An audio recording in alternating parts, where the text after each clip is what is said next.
সুপ্রিয় দর্শক, আমি আফজাল হোসেন স্বাগত জানাচ্ছি সম্পাদকীয়তে। অন্তর্বর্তী সরকার ঐক্যমত্য কমিশন জনগণের সঙ্গে প্রতারণা ও বিশ্বাসঘাতকতা করেছে বলে মন্তব্য করেছেন বিএনপির মহাসচিব মির্জা ফখরুল ইসলাম আলমগীর। জাতীয় সংসদ নির্বাচন বিলম্বিত করার জন্য একটি মহল উঠে পড়ে লেগেছে বলেও মন্তব্য করেছেন তিনি। এদিকে জামায়াত নেতা আব্দুল্লাহ মোহাম্মদ তাহের বলেছেন, বিএনপি অন্যায়ভাবে সরকারের ওপর চাপ সৃষ্টি করেছে, পরিকল্পিতভাবে দেশে রাজনৈতিক সংকট তৈরির অপপ্রয়াস চালাচ্ছে। সব মিলিয়ে জুলাই সনদ বাস্তবায়ন ও গণভোট বিতর্ক নিয়ে জাতীয় নির্বাচন শঙ্কার মধ্যে পড়েছে বলে মনে করছেন বিশ্লেষকরা। সমসাময়িক রাজনীতির নানা বিষয় নিয়ে আমাদের আজকের সম্পাদকীয় কাঠগড়ায় সরকার ও কমিশন। আর এসব নিয়ে কথা বলতে আমাদের স্টুডিওতে উপস্থিত আছেন মাহমুদুর রহমান মান্না, সভাপতি নাগরিক ঐক্য, মাসুদ কামাল সিনিয়র সাংবাদিক এবং শাহেদ আলম সাংবাদিক ও বিশ্লেষক।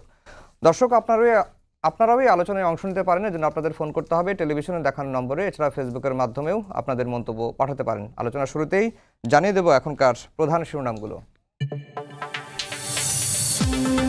সংকটের জন্য সরকার ও কমিশনকে দায়ী করলেন মির্জা ফখরুল। সুযোগ নেই নির্বাচনের আগে গণভোটের। একটি দলের বিরুদ্ধে ভুল তথ্য ছড়িয়ে জাতিকে বিভ্রান্ত করার অভিযোগ।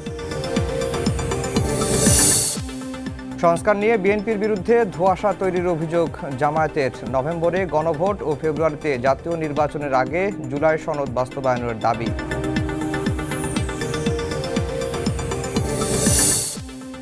গণভোট ইস্যুতে যে সিদ্ধান্তই হোক 15 ফেব্রুয়ারির আগেই হবে জাতীয় নির্বাচন, জানালেন প্রেস সচিব। ডিসেম্বরের প্রথমার্ধেই সংসদ ভোটের তফসিল দেবে ইসি। 12 কেজির গ্যাস সিলিন্ডার 300 টাকা বেশিতে কিনতে বাধ্য হচ্ছেন গ্রাহক। জনবান্ধব নয় জ্বালানি নীতি, বলছে ক্যাব। আমদানি নির্ভরতায় স্থানীয় উৎপাদন ব্যাহতের অভিযোগ। এবং ছুটির দিনে বাজারে ইলিশের সরবরাহ বাড়লেও কমেনি দাম। সপ্তাহের ব্যবধানে পেঁয়াজের কেজিতে বাড়তি 10 টাকা। বেশিরভাগ সবজির দর কমায় কিছুটা স্বস্তি।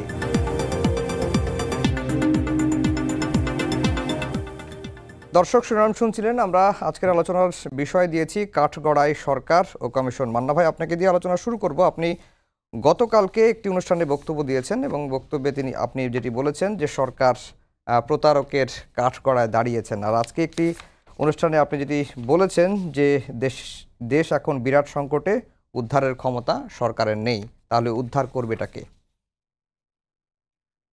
দ্বিতীয় অবস্থায় যেমন প্রথমেই বলি, উদ্ধার করতে হবে রাজনৈতিক দলগুলোকে, অংশী যারা তাদের। সরকারের ক্ষমতা নেই এই জন্য বললাম আমি। আমার কাছে মনে হয়েছে এই সংকটটা তাদের ভুল আচরণের জন্যই, অথবা বিশেষণ যাই প্রয়োগ করি, আচরণ উচ্চারণের জন্য হয়েছে। বেশি বড় করে যে বিতর্ক সেটা হচ্ছে যে বিএনপির যে নোট অফ ডিসেন্ট ছিল সেইটা, বিএনপি যে এত কড়া একটা রিয়াকশন দিয়েছে, প্রধানত এই ডিসেন্টটা বাদ দেওয়া হয়েছে জুলাই সনদ থেকে, যেটা গণভোটের জন্য যাবে। আমি নিজে ব্যক্তিগতভাবে আপনাদের এখানে সম্ভবত বলেছি, এইরকম নোট অফ ডিসেন্ট নিয়ে একটা গণভোট হয় কেমনি, ইয়েস নো কেমনি হবে, এর এক একটা এক এক রকম আছে। এটা আমার কাছে খুব বোধগম্য নয়। কিন্তু বিএনপির পক্ষ থেকে যিনি প্রতিনিধিত্ব করেছেন তিনি বলেছেন যে দরকার লাগলে আরও একটা গণভোট হবে। এই যা থাকবে একটা প্যাকেজের মতো যাবে, তারপরে যখন এটা পাস হবে বা যেটাই হবে, আমরা বলছি যে এইটাকে আমরা ওকে বলছি না, কিন্তু ক্যারি অন করতে বলছি। আমরা এটা ওপেন করবো, করবার পরে যে ডিফারেন্সগুলো দেখবো সেটার পরে আর একটা গণভোট হবে, জনগণ যে রায় দেবে সেটা করবো। আমরা নির্বাচনেও এটাকে ইস্যু করবো, আমাদের ম্যানিফেস্টোতে থাকবে, তার উপরেও জনগণ ভোট দিতে সিদ্ধান্ত করতে পারে। জনগণের নাই তো চূড়ান্ত, এটা মানা উচিত। কমিশনের আচরণ দেখে আমার মনে হচ্ছিল যে তারা এটা মেনেছে এবং এটা যাবে সেই মর্মে। ওই যে বইটা ছাপা হয়েছে, কতগুলো প্রস্তাব আছে, কি কি আছে, এবং সাথে কার কার নোট অফ ডিসেন্ট যে ছাপা হয়েছে, এটার মধ্যে এটা ছিল। এখন যদি তারা এটা বাদ দিয়ে দেন, তাহলে আমাদের সাথে এতদিন ধরে আলোচনা করলেন কেন, এবং আলোচনা করবার পরে না বলে কেন বাদ দিলেন? ক্রাইসিসটা ওই জায়গায় হয়েছে আমি মনে করি। এই কারণে আমি মনে করছি যে থুতু তারা ফেলেছে, সেটা চাটবেন নাকি আবার বুঝতে পারি না। কারণ এই রকম তো ঘটে নাই। কিছুদিন আগে যেটা হলো যে তারেক জিয়ার সঙ্গে কথা বলবার জন্য ডক্টর ইউনূস চলে গেলেন লন্ডন, সেখানে গিয়ে কথা বললেন, সেইখানেই ইলেকশনের স্কেজুল না হলে একটা রোড ম্যাপ ডিক্লেয়ার করলেন। তিনি আবার এইটা করলেন। তাতে আমি একটা কনক্লুশন নয়, আমার ধারণা হচ্ছে যে এই গভর্নমেন্ট এটা সলভ করতে পারবে না। সবগুলো পার্টিকে, আমি একে বিএনপিকে বলছি, সবাইকে বলছি যে সবাই মিলে এখনও আলোচনা করে এটা নিষ্পত্তি করা সম্ভব আমি মনে করি। ধরেন যে কবে গণভোট হবে এটা খুব মেজর ইস্যু মনে করি না। আমি যদি মনে করি যে রিলেটিভ অ্যাডভান্টেজটা আছে ইলেকশনের ডেটে, কিন্তু আগেও যদি হয় তাতে মহাভারত অশুদ্ধ হবে না, এই কথা আমি এখানে আপনাদের এখানে বলেছি আগে। তো সেটা সেটেল হতে পারে। আর যেটা নিয়ে এখন এই বড় জিনিস হলো এইটার কীভাবে সলিউশন হয়, এটা গভর্নমেন্ট, বিএনপি, জামাত এবং দরকার হলে সবার সাথে আরেকবার কথা বলে সেটেল করা যেতে পারে মনে করি। এটা গভর্নমেন্ট একা পারবে না।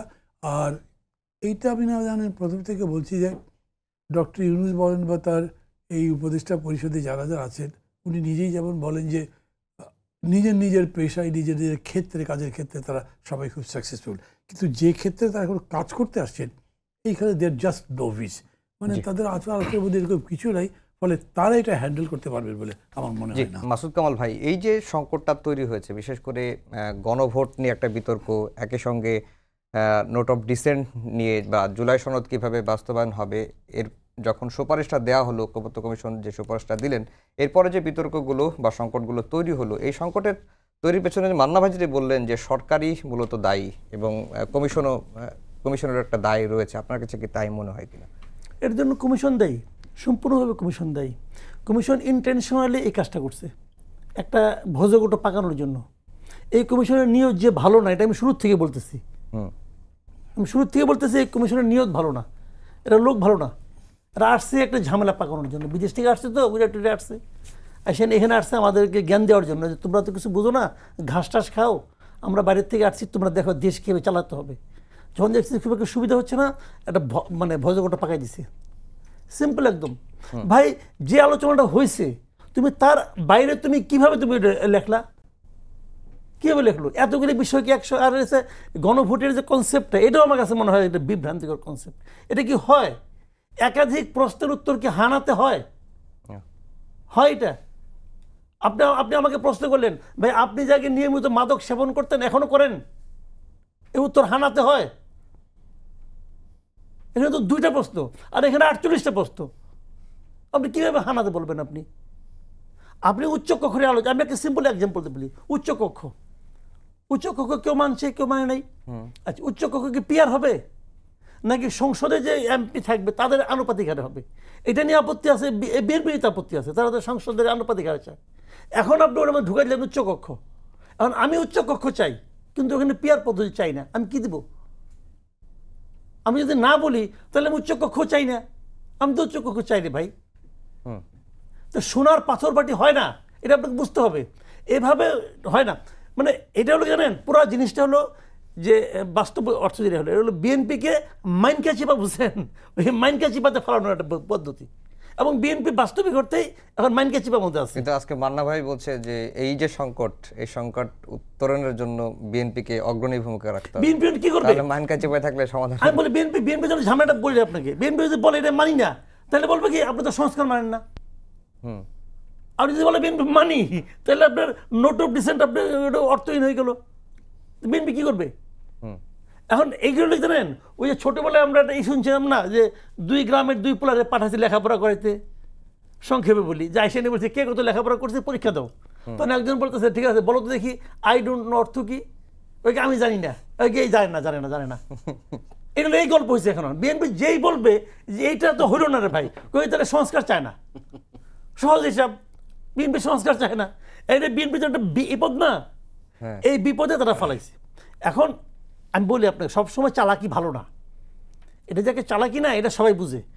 বিএনপির আমি মনে করি, আমি যদি বিএনপি যদি পরামর্শদাতা হইতাম, বলতাম বিএনপিকে যে আপনার মাইনে নিয়ে বলেন যে ঠিক আছে ভাই, তুমি তাহলে আমার ওই গণভোট আগেই করো, গণভোট আবার ইলেকশন দিন করা লাগবে না, এখনই করো গণভোট। ওই গণভোট যদি বিএনপি যদি বলে তুমি করো, এবং যদি বিএনপি এটাকে চ্যালেঞ্জ হিসেবে নেয়, ওই তো না জয়যুক্ত হবে। এবং যদি না জয়যুক্ত হয়, আমাদের ভয়টা কোথায় বলি আপনাকে, এই ঐক্যমত্য কমিশনের অনেক কিছু আমি পছন্দ করি না, যারা এটা ছিল নেতৃত্ব ছিল তাদেরকে আমি পছন্দ করি না, আমি করি না পার্সোনালি। কিন্তু তারপরেও কিন্তু এখানে কিছু ভালো কাজ হয়েছে, এখানে এমন কিছু জিনিস হয়েছে যেটা নাকি মৌলিক পরিবর্তন আমাদের প্রয়োজন ছিল। এখন যদি এটা না জয়যুক্ত হয়ে যায় তাহলে সব গেল রে ভাই, তাহলে সব গেল। তাহলে এই যে 8-9 মাস ধরে যে এতগুলো লোক গেল, যে বসলো, কথাবার্তা বললো, এগুলো সব চলে গেল। কিন্তু তাদের যে অ্যাটিটিউড, এবং অধ্যাপক আলী রিয়াজ বলছেন যে জনগণের প্রতি আস্থা রাখতে, এবং তারা মনে করছেন যে মানে যখনই ভোটটা হোক তখনই হ্যাঁ জয়যুক্ত হবে, কারণ অতীতের রেফারেন্স তারা আনছেন। আলী রিয়াজ স্যার ভোট দিতে পারবো, উনি তো আবার স্যার হয় আমার সরাসরি টিচার, কিন্তু উনি তো আমেরিকার ভোটার। উনি এই জনগণের পালস উনি কেমনে বুঝবো? উনি কি দেশের জনগণের পালস বুঝে? ওনার তো আত্মসম্মান থাকলে প্রথমে এই দায়িত্বটা নেওয়া উচিত হয় নাই তো উচিত। জি শাহেদ ভাই, এই যে যেটা মাসুদ কামাল ভাই বললেন যে বিএনপি আসলে পড়ে গেছে মাইন কাচি পায়, এবং বিএনপিকে অনেকেই বলছেন যে বিএনপি আসলে উভয় সংকটেই আছে। একটা পক্ষ বলার চেষ্টা করছে বা ঠেলে দেওয়ার চেষ্টা করা হচ্ছে যে বিএনপি আসলে সংস্কার বিরোধী, আবার তারা যে প্রতারণার শিকার হয়েছেন এটা নিয়েও কড়া কোনো প্রতিবাদও করতে পারছেন না। মানে সব মিলিয়ে কি আসলে বিএনপি উভয় সংকটে আছে কিনা, আপনার কাছে কি মনে হয়? আসলে বিষয়টা হলো যে আমি প্রথম কথা হলো গণভোট নিয়ে কোনো শঙ্কা দেখি না। গণভোটের যে বিষয়টা সেটি নির্বাচনের দিন হবে এ বিষয়ে কোনো আমার কাছে সন্দেহ নাই। আগে যে করার চেষ্টা করা হচ্ছে ওইটা হালে পানি পাবে না। আমি গতকালকে প্রথম আলোর একটা রিপোর্টে এই ধরনের একটা আভাস পেয়েছি, এবং এমনিতেও এই আভাসটাই পেয়েছি সরকারের যাদের সাথে কথাবার্তা হয়েছে। সুতরাং নির্বাচনের দিন গণভোট হবে এই বিষয়ে কোনো সন্দেহ নাই। জামায়াত ইসলাম পিআর ক্যাম্পেইনের মতো গণভোট ক্যাম্পেইনেও যে ব্যাকফুটে চলে যাবে এ বিষয়ে আমার সন্দেহ নাই অন্তত। কিন্তু শঙ্কা হচ্ছে গণভোটের কন্টেন্ট নিয়ে, অর্থাৎ 48টি বিষয়ে সিদ্ধান্ত হেনাতে আসতে পারে না। এবং এই যে 48টি বিষয় দেখুন, আপনারা যদি এই প্রেক্ষাপট আপনাদের জানা থাকে তাহলে আপনারা বুঝবেন প্রায় 1200-র বেশি সংস্কার সুপারিশ আসে নানান জায়গা থেকে, এবং এর অনেকগুলোই কিন্তু মেনে নিয়েছে, সবাই মেনে নিয়েছে, বিএনপি মেনে নিয়েছে। ওগুলার কার্যক্রম হয়তো কোথাও কোথাও শুরু হয়েছে, কোথাও কোথাও শুরু হয়নি। 160 অথবা 166টি বিষয়ের উপরে যেগুলো দ্বিমত ছিল সেগুলো নিয়েই ঐক্যমত্যে আসার জন্য আলোচনা হয়েছে। এখন ঐক্যমত্যে যে আলোচনা হয়েছে সেখানে এমন এমন বিষয় আছে যে বিষয়গুলোতে আপনি একদম ওয়াইডভাবে বলতে পারতেছেন না এটা হ্যাঁ এটাই আমি করব ওইটাই আমি করব না। সেই সব জায়গাগুলোতে যে ডিসেন্ট দেওয়া হয়েছে, অর্থাৎ দ্বিমত রাখা হয়েছে, যেটা এটা নির্ভর করবে সিচুয়েশনের উপরে আমরা কেমনভাবে কি করব, সেই জায়গাগুলোতে এই 160টার উপরে যে নোট অফ ডিসেন্টের সুযোগ নিয়েই এটাকে রেখেই যে জনগণের সামনে লক্ষ কোটি মানুষের সামনে সাইন করলো সরকার, কিন্তু যখন সুপারিশটা উপস্থাপন করলো সেগুলোকে বাদ দেওয়া হলো। তাই স্পষ্ট প্রতারণা, রাইট? আপনি এই প্রতারণার জবাব কিভাবে হবে সেটি একটি সমস্যা। গণভোট নির্বাচনের দিন যদি হয়, এই যেসব বিষয়ে নোট অফ ডিসেন্ট আছে, নোট অফ ডিসেন্ট সহ পাশ হবে, এই ধরনের একটা বিষয় ছিল, ভাবনা ছিল। এখন সরকার মনে করছে, ঐক্যমত্য কমিশন, সরকার না, তারা এগুলোকে তুলে দিয়েছে, স্পষ্ট প্রচারণা। একটা সিম্পল উদাহরণ দেই, ওনারা বলছেন যে প্রাতিষ্ঠানিক সাংবিধানিক প্রতিষ্ঠানগুলোতে নিয়োগ কি প্রক্রিয়ায় হবে এইটা নিয়ে ওনারা যেই সলিউশন দিয়েছেন এটাকেই মেনে নিতে হবে রাজনৈতিক দলগুলোর।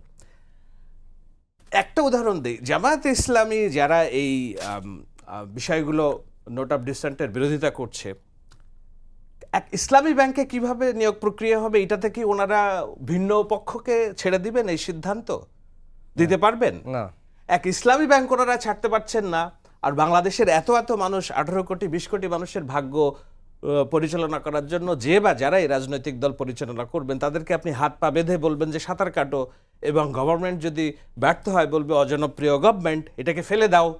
মানে বিষয়গুলো হচ্ছে যে আসলেই উভয় সংকট। এই জন্য আমি বলছি গণভোট সমস্যা না, গণভোটের কন্টেন্ট যেটা আছে এটা সমস্যা, এটা স্পষ্টই প্রতারণা। এবং এর পেছনে আমি দায়ী করব যারা ঐক্যমত্য কমিশনে আছেন, মাসুদ ভাইয়ের যেমন স্যার, আমারও স্যার, আরেকজন আছেন উনিও আমাদের কাছের।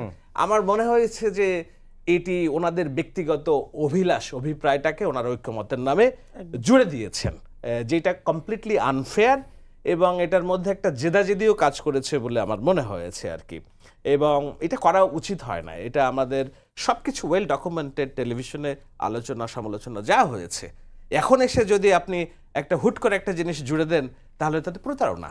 জি মান্না ভাই, এই যে চলমান যে বিতর্কের মধ্যে অনেকে আবার মাঝখানে আমরা তো একবারে মানে আশ্বস্ত হয়ে গেছিলাম যে ফেব্রুয়ারিতে নির্বাচনটা হবে, আবার নতুন করে সেই অনিশ্চয়তা আসলে ফেব্রুয়ারিতে নির্বাচন হবে কি না হবে না। যদিও সরকারের তরফ থেকে বলা হচ্ছে, আজকেও প্রেস সচিব বললেন যে কোনো মূল্যে 15 ফেব্রুয়ারির আগেই নির্বাচনটি হবে। কিন্তু এই যে মানুষের মধ্যে শঙ্কা, আতঙ্ক, সেটি কাটানোর দায়িত্ব কার নির্বাচন নিয়ে? দায়িত্ব তো সরকারের, কিন্তু সরকার দায়িত্ব কাটাবে কি? ওই যে পরশুদিন নাকি তার আগের দিন প্রধান উপদেষ্টা বললেন যে নির্বাচন নিয়ে শঙ্কা আছে, আক্রমণ হতে পারে। এইটা কোন ধরনের কথা আমি তো বুঝতে পারি। এটা কি মানে এই ধরেন ধানমন্ডির মাস্তানরা গোলমাল করবে বা উত্তরা থেকে লোক এসে হামলা করবে? ও তো পুলিশ আধা ঘন্টার মধ্যে ঠান্ডা করে দিতে পারে। আরও বড় মাস্তান হলে ডিজিএফআই আছে, ওটা আছে, তারা ঠিক করবে। হোয়াট হি মেন্ট মানুষ কিন্তু বুঝেছে, এবং তাতে মানুষের মধ্যে আরও আশঙ্কা বেড়েছে। খোদ প্রধান উপদেষ্টা যদি এরকম একটা কথা বলেন এবং তার কোনো ব্যাখ্যা নাই, আর কোনো কথাবার্তাই নাই, আমরা যে এত কথা বলছি এগুলো নিয়ে কোনো জবাব দেওয়া দরকার মনে করছেন, তারা কীরকম করে এটা সমাধান করবে? নির্বাচন নিয়ে আমি প্রধান উপদেষ্টাকে জিজ্ঞেস করেছিলাম, ওই যে ওদের যেরকম স্যার, উনি তো আমার স্যার।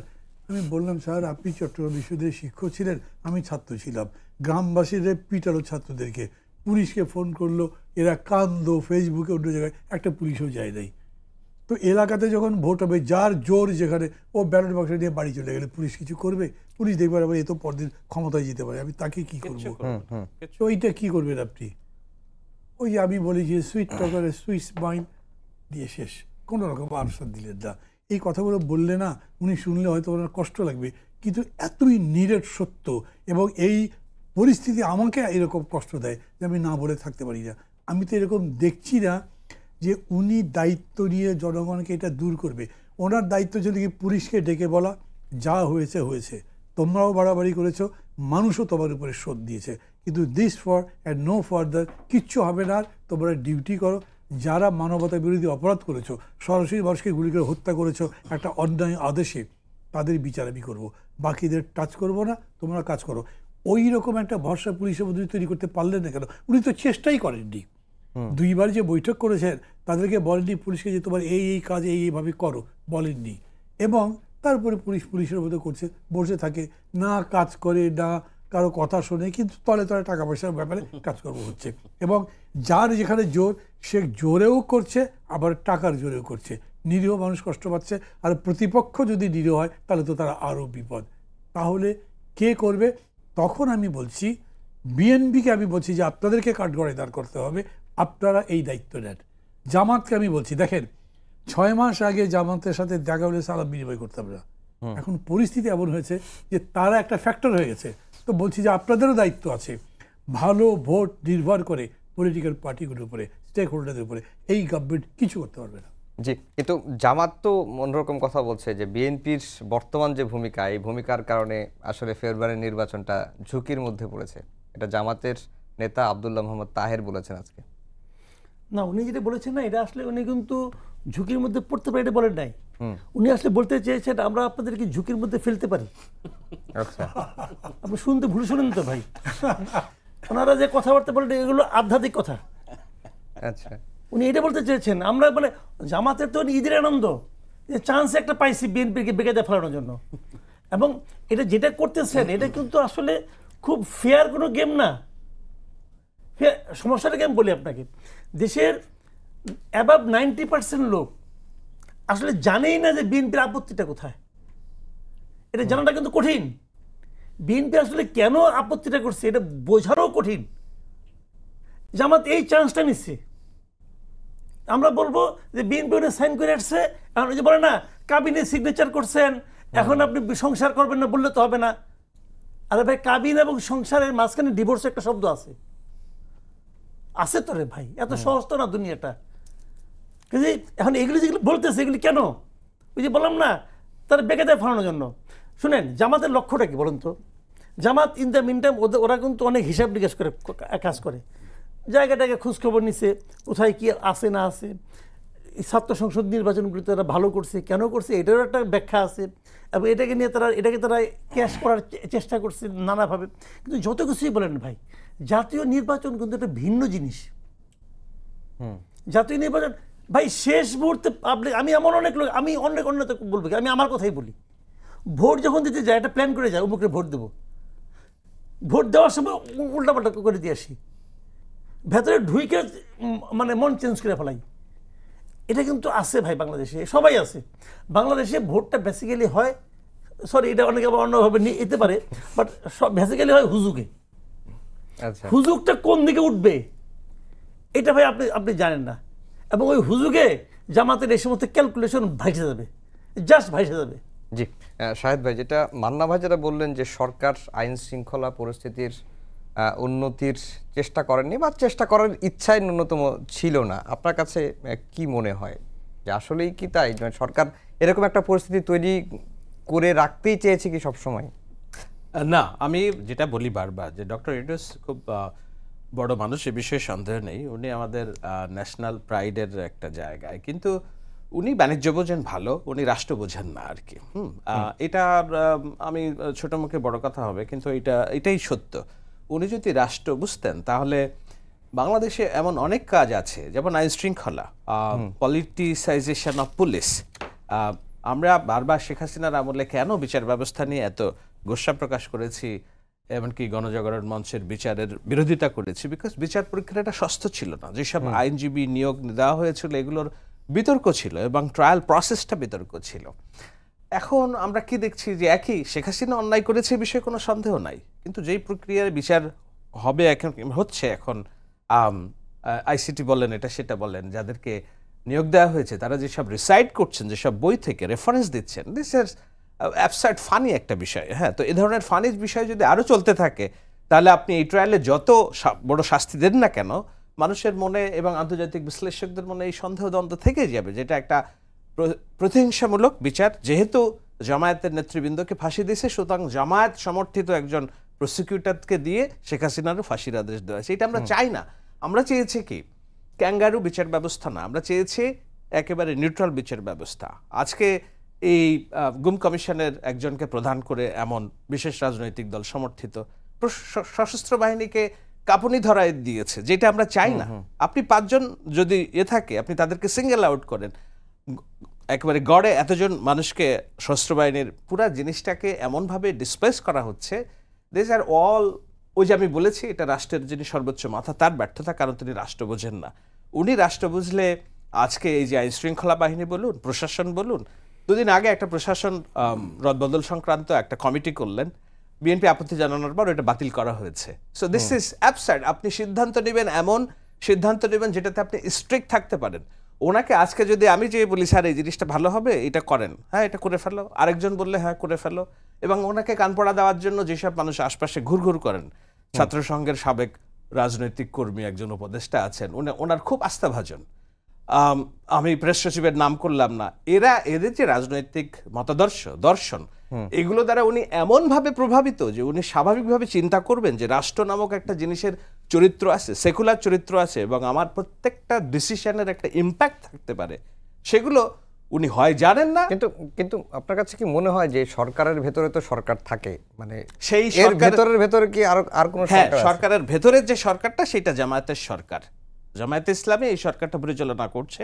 আপনি সব জায়গায় গেলে দেখবেন, এটা সচিবালয়ে যান, পুলিশে যান, নানান জায়গায় যান, দেখবেন এটা।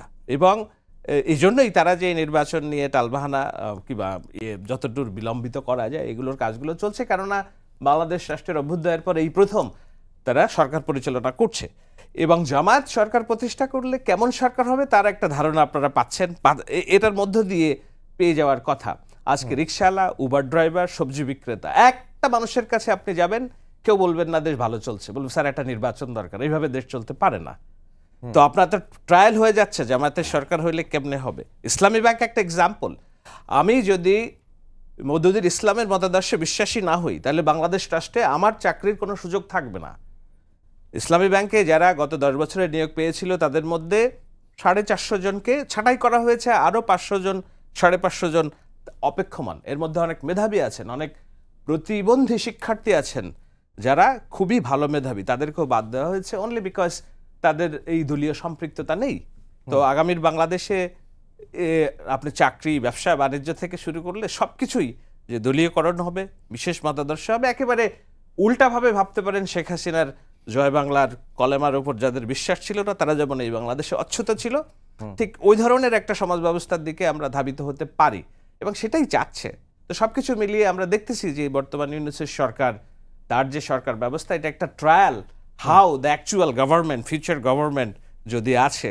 এবং আমি এটা মাসুদ ভাই যেমন একবারে তুড়ি মেরে উড়িয়ে দিলেন যে না ওরা ভোট পাবে না, আমি কিন্তু তুড়ি মেরে উড়িয়ে দিচ্ছি না, আমি অপশন ওপেন রাখছি আর কি। So we should all be very careful.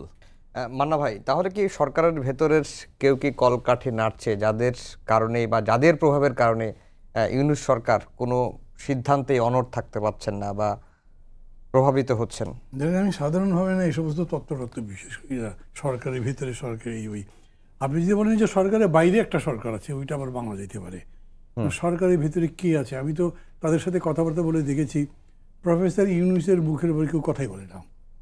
Professor Yunus যা নিজের মতো বড় করে তাই করছেন। কেউ কেউ গিয়ে মাঝে মাঝে ওই যে বললো না কান পড়া, এটা দেওয়ার চেষ্টা করে। এটা যদি কোনো কোনোতে ধরেন, কোনো কোনোতে ধরেনও না, তার মতো চলেন। এবং এই যে সবচেয়ে বেশি তার তো বিশ্বাস করবার কথা ছিল শিক্ষার্থীদের, যারা আন্দোলনটা শেষের দিকে লিড করলো, ওদের সাথে তো সম্পর্ক খারাপ হলো। তারাও কিন্তু বলেছে যে সরকার ওয়াদা খেলাপ করেছে এবং এটা এক ধরনের বিশ্বাসঘাতকতা, এগুলো বলেছে। তো এইটাতেও উনি যে তাদেরকে পরিচয় করতে গেছেন এবং তার কথা সুরিয়ে করেছে, তা তো করেনি। এখন বিএনপির সঙ্গে লন্ডনে গিয়ে এত কিছু আলাপ হবার পরে সেটা উল্টে গেল। তাহলে কে ভেতরে আছে? একটা হতে পারে, যেটা অনেকে মনে করে যে এটা বাইরে থেকে হতে পারে, এই কারণে যে আমি এরকম করে বলি, ধর অনেকে বলে না দক্ষিণপন্থীদের উত্থান। দক্ষিণপন্থী বলতে বোঝায় জামাত। তাহলে জামাত মানেই দক্ষিণপন্থীরা, দক্ষিণপন্থী মানে দক্ষিণপন্থী। এই বিতর্কের মধ্যে আমি যাচ্ছি না, কিন্তু জামাতের যে উত্থান সেটাই আন্দোলনের মধ্যে দিয়ে কিন্তু হয়নি। জামাত ভেতরে ভেতরে কাজ করছিল। আমরা যখন পুলিশের মার টার খেয়ে অন্যান্য আন্দোলন করছি, জেল খাটছি, জামাতের কয়েকজনের ফাঁসি হয়েছে, সেটা আর এক কেস, এই আন্দোলনের কারণে হয়নি তো, সেটা তো অন্য একটা কেসের কারণে হয়েছে। তারা ভেতরে ভেতরে গুছিয়েছে এরকম করে, তাদের লজিস্টিক্স অনেক স্ট্রং ছিল। 5 তারিখের পরে তাদেরকে ডেকে আপনি পরিচয় করিয়ে দিয়েছে। মানে একদম প্রথম হচ্ছে যে কারা কারা উপস্থিত ছিলেন, সেনাপ্রধান প্রথমে জামাতের নাম বলেছেন, তাও 2 বার। তখন পর্যন্ত দলটার কোনো স্বীকৃতি নেই, রেজিস্ট্রেশন নেই, ক্যান্সেল হয়েছে। তাদেরকে আপনি বঙ্গভবনে ডেকে দিয়েছেন, গণভবনে ডেকে দিয়েছেন, সেখানে তারা কথা বলেছে। আমি এটা জামাতের দোষ বলছি না, মানে কেউ একটা আছে, কোনো একটা শক্তি আছে, সেটা সরকারের ভেতরের শক্তি অত পাওয়ারফুল হবার কথা না, যারা বাইরে থেকে মনে করেছে যে এরা হলো more of a Democratic character of religious forces, এদেরকে সামনে আনা যেতে পারে। অনেকে এরকম বলে যে যখন আন্দোলনগুলো চলছে তখন বিএনপি যে চ্যালেঞ্জটা নিতে পারছিল না, তখন বলা হয়েছে যে এই চ্যালেঞ্জ দিতে পারে জামাত, ওরা দেয়ার ফাইটার, তাদেরকে নিয়ে আসো। জানি না, আমি এটা কোনো প্রমাণ দেখাতে পারবো না, কিন্তু রিয়েলিটি এরকম হয়েছে যে পরের দিকে দেখা গেল এই যে আজকে যারা এনসিপি করেছে, তখন শিক্ষার্থীদের আন্দোলন, ওদের একটা অনুষ্ঠানে রেস্ট করছে, একেবারে শিবিরের সব ক্যাডাররা গিয়ে ডমিনেট করছে, পরে সেটা আলাদা হয়েছে, সেটা ভিন্ন কথা। তো এই রকম করে ধরেন এরা ফোকাসড হয়েছে, তাদের স্ট্রেংথটা ছিল, সেইটা করেছে। যেটা শাহেদ বললেন না যে আসলে জামাতের সরকারই ভিতরে ভিতরে আছে, এটা কিন্তু হতে পারে। সেটা আবার মজা কি দেখেন, মানে ওই যে কেউ কেউ বলেন না সরকারে আছে, পাওয়ারফুল, কীভাবে বোঝা যায়? ওই হাটকে ডাকতে পারে, বাজারকে ডাকতে পারে, বাস স্ট্যান্ড, এইসব জায়গাগুলোতে কার কার প্রভাব আছে, এই জায়গাতে প্রভাব পুলিশ সহ কিন্তু বিএনপি প্রতিষ্ঠা করেছে। কিন্তু শিক্ষা প্রতিষ্ঠান সহ অ্যাডমিনিস্ট্রেশনে আবার জামাত প্রভাব বিস্তার করেছে। মাঝে মাঝে মনে হয় যে দে আর মোর ইন্টেলিজেন্ট এদের চাইতে, বিকজ পলিটিক্যাল ইনফ্লুয়েন্স করবার ক্ষেত্রে ওই জায়গাগুলো বেশি করেছে। আর পুলিশ বলেন বা মাস্তানি, এগুলো তো পলিটিক্যাল ক্যারেক্টার, এগুলো বদনামি বেশি করে। এবং বিএনপি যতখানি ক্রিটিসিজমের মধ্যে পড়েছে, জামাত সম্পর্কে মানুষ বলছে যে না কেন, ওরা তো ভালোই, তারা কি করেছে।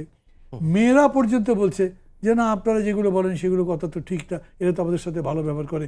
এবং জামাতও কি করেছে দেখেন, পূজার মণ্ডপে গিয়ে বসে আছে, জামাতের নিজের মধ্যেও তো এটা নিয়ে একটা ঝগড়াঝাটি লাগার মতো অবস্থা। আমরা কি তাহলে মূর্তি পূজার পক্ষে হয়ে গেলাম? আজকে তো পারোয়ার সাহেব হিন্দুদের নিয়ে সম্মেলন করেছেন এবং গান বাজিয়েছেন, আগে কি সুন্দর দিন কাটাইতাম হিন্দু আর মুসলমান। তো এইটা ওই অর্থে রিলিজিয়াস ফোর্সও না, কিন্তু যে political party which is updating itself, যারা এই অবস্থার সাথে কোপ আপ করার জন্য চেষ্টা করছে, তো ওদের ওই ইনফ্লুয়েন্সটা আছে। আমি মনে করি যে গভর্নমেন্ট আছে, এইটা একটা বায়োবই টাইপের গভর্নমেন্ট, এদের কোনো ক্যারেক্টার নেই, মানে পলিটিক্যাল ক্যারেক্টার বলে কোনো কিছু নাই, তাদের কোনো ফিক্সড কোনো ডাইরেকশন নাই। উনি যখন মনে করেছেন যে ঠিক মতো যদি সম্মান নিয়ে বেরিয়ে যেত তারা বিএনপির সাথে খাতির লাগবে, বিএনপির সাথে খাতির করেছেন। এখন দেখছি আমরা জামাতও দেখি চাপ দেয়, তো এইটা কি করছে, ওদেরকে একটু ব্যারাস করার চেষ্টা করছেন। 100% একদম নন পলিটিক্যাল অ্যাপ্রোচ দিয়ে পুরো জিনিসটাকে যেটা বলে মানে আপনার করে ফেলছে। এইটা থেকে বেরিয়ে আসবেন আপনি। ওই জন্য আমি বলি যে ইলেকশনের দিন দেখেন উনি এখনো বলেন এমন একটা নির্বাচন হবে সারা দুনিয়া অবাক হয়ে দেখবেন কি চমৎকার নির্বাচন, মারধর কি হবে, গোলমাল কি হবে, কিচ্ছু ঠেকাতে পারবেন না তারা কথাই শুনবে না কেউ। এটা হলো রিয়েলিটি, সবাই বোঝে, উনি বুঝছেন। মাসুদ কামাল ভাই, আমরা শেষের দিকে চলে আসছি। যে এই বর্তমান যে পরিস্থিতি, এই পরিস্থিতি থেকে আসলে বেরোনোর উপায় কি, এবং আরেকটি দলের একটু বিশ্লেষণ আনতে চাই, এনসিপির বা এই সংকটকালে তাদের ভূমিকা বা তাদের অবস্থান কি? শুনেন, আমি প্রথমত বলি এনসিপির ভূমিকা এবং অবস্থান কোনো কিছুতে ম্যাটার করে না। তারা মানে ক্রমশ মানে ক্ষয়িষ্ণু হতে হতে এমন একটা পর্যায়ে এসে পৌঁছেছে, তারা কি বললো কি বললো না এটা আপনারা মিডিয়াগুলো গুরুত্ব দেয়, বাট এই দেশের সাধারণ মানুষের মধ্যে কোনো প্রভাব নেই এনসিপির, এখন আর কোনো প্রভাব নাই। জেলাগুলোতে যায় দেখেন এনসিপির নাম অনেকে জানে না, একটা অবস্থা। সরকার তাদের গুরুত্ব দেয় কখনো দেয় না। আর সবচেয়ে বড় কথা যেটা মান্না ভাই বললেন, খুব সিরিয়াস কথা, কিন্তু মানে এই গভর্নমেন্টের মধ্যে একটা নন সিরিয়াস গভর্নমেন্ট বাংলাদেশের ইতিহাসে আসে নাই। আর ডক্টর ইউনূস সাহেব সারা জীবন যে কাজটা করুন, কিন্তু বেসিক্যালি কথার ফেরিওয়ালা, কিন্তু মানে এছাড়া ওনার আর কোনো কিছু আছে বলে আমার কাছে মনে হয় না। তো উনি ওইভাবে আগে হাততালি পাই আসছেন। ভাই তখন তো আপনি সভা সেমিনারে গেছেন, কথা বলছেন, নোবেল লরিয়েট হিসেবে গেছেন, লোকে আপনাকে সম্মান টম্মান করছে, হাত মিলাইছে। ওইটা রাষ্ট্র চালানোর এক জিনিসটা। ওই আমি একটা সিম্পল একটা এক্সাম্পল দিয়ে শেষ করে দিই। উনি 3-0 কনসেপ্ট নিয়ে অনেকদিন ধরে ঘুরতেছেন না, সারা দুনিয়ার মানুষকে বোঝাচ্ছেন zero poverty, zero unemployment, zero carbon emission. ঠিক, খুব ভালো কথা, মানলাম। উনি এটা কী কারণে বলছেন, ওই দেশগুলোতে কী বলতে চান, যে ওই দেশের রাষ্ট্রপ্রধানকে বলতে যাচ্ছেন, সরকার প্রধানকে বলতে যাচ্ছেন যে এইটা আপনারা বাস্তবায়ন করেন। তা আপনি তো গত 1 বছর ধরে এই দেশে আছেন, দেশ চালাচ্ছেন, দেশের সব কিছু আপনার হাতে, আপনি এটার জন্য কয়েকটা স্টেপ দিচ্ছেন? Not a single step. Rate তো বাড়ছে আরো, নট এ সিঙ্গেল স্টেপ। উনি কি কমেছে? উনি কি জিরো এমপ্লয়মেন্টের ব্যাপারে কোনো একটা পদক্ষেপ নিতে পারছে? আরেকটা জিনিস হলো কি, zero poverty, zero employment, zero unemployment, পার্থক্যটা কি রে ভাই? যদি আপনি জিরো প্রভার্টি করতে পারেন, তো জিরো আনএমপ্লয়মেন্টের প্রয়োজনটা কি? প্রভার্টি তো নাই। তো এইগুলি হলো কি জানেন, এগুলো হলো কি বললাম না, কথার ফেরিওয়ালা। তো কথা দিয়ে ভাই চিরা ভিজে না, এটা আমাদের গ্রামেই বলে দিছে, আমাদের বাপ চাচারা আগেই বলছে যে কথা দিয়ে ভাই চিরা ভিজে না। তো ওই কথা দিয়ে এখন চিরা ভিজানোর চেষ্টা করতেছেন কিনা তাও জানি না, তবে চিরা খুব শক্ত এখন পর্যন্ত। উনি আসলে ওই শতাব্দীর শ্রেষ্ঠ নাকি বিশ্বের ইতিহাসে শ্রেষ্ঠ নির্বাচন দিবেন, উনি এগুলি কিছু বুঝেন না, শ্রেষ্ঠও বুঝেন না, নির্বাচনও বুঝেন না। তাহলে কি মানে নির্বাচনটা সুষ্ঠু হওয়ার নিয়ে শঙ্কা অবশ্যই আছে, শঙ্কা। মানে উনি তো মানে নির্বাচনটাকে অস্থির করার জন্য যা যা করার দরকার উনি তাই করতেছেন।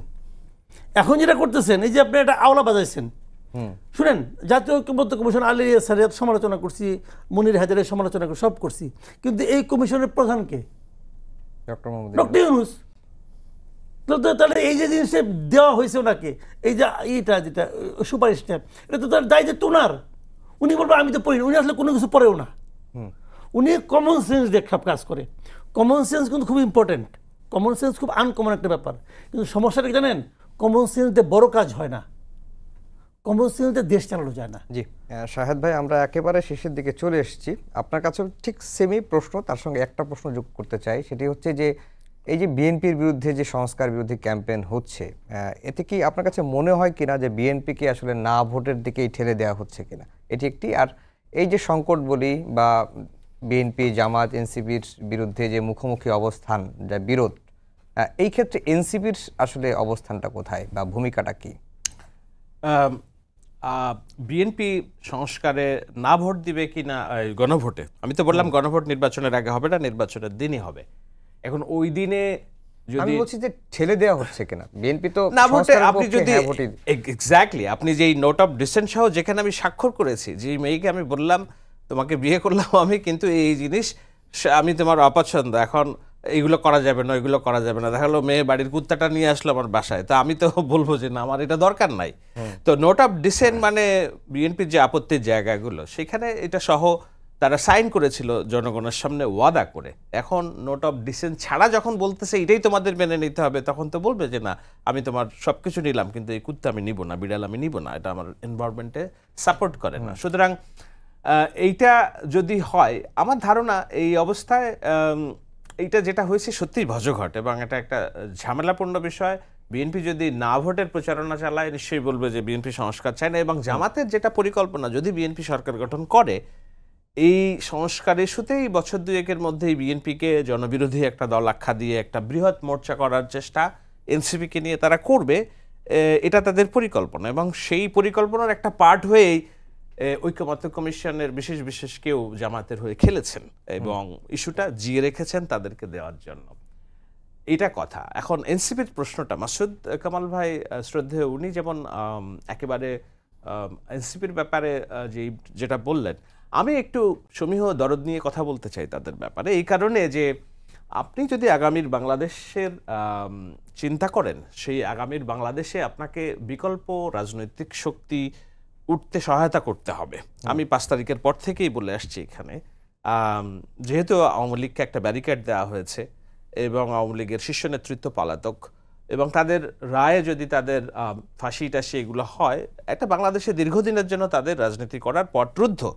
কিন্তু এই রুদ্ধ করার প্রেক্ষিতে কি হয়েছে, আওয়ামী লীগের সব স্রোত এদিকে এসে কিছুটা বিএনপি এনসিপি জামাতের দিকে গেছে, এবং এত বেশি বেগবান যে আমার অনেক কুল ভেঙে চুরে যাচ্ছে, আমার স্থাপনা ভেঙে চুরে যাচ্ছে, আমার দেশের রাইটিস্ট এলিমেন্টের যে উত্থান, তো আপনাকে রাইটিস্ট এলিমেন্টের উত্থানেও আপনাকে ব্যারিকেড দিতে হবে যদি আপনি রাষ্ট্রকে মধ্যপন্থায় রাখতে চান।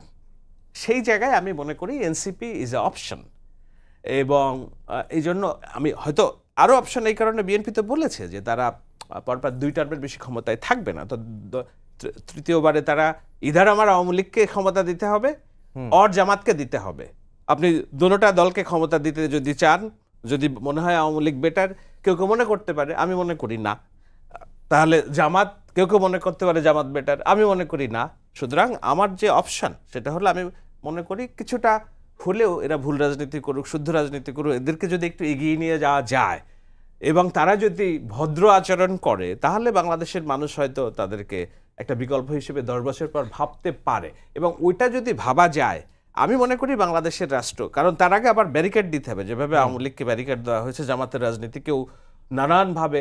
একটা জিনিস আমি উদাহরণ দিই, বিএনপি এত ভদ্র এবং বোকা রাজনৈতিক দল হিসেবে ঐক্যমত্য কমিশন আলোচনা করেছে, গণহত্যার দায়ে আওয়ামী লীগের রাজনীতি নিষিদ্ধ করার বিধান যদি তারা কি বলে মেনে নিতে পারে, গণহত্যার দায়ে অন্য রাজনৈতিক দলের কার্যক্রম নিষিদ্ধ করার বিধান তারা ইনকর্পোরেট করতে পারতো আলোচনায়, কিন্তু তারা জোর দেয়নি যে ঐক্যমত নষ্ট হবে।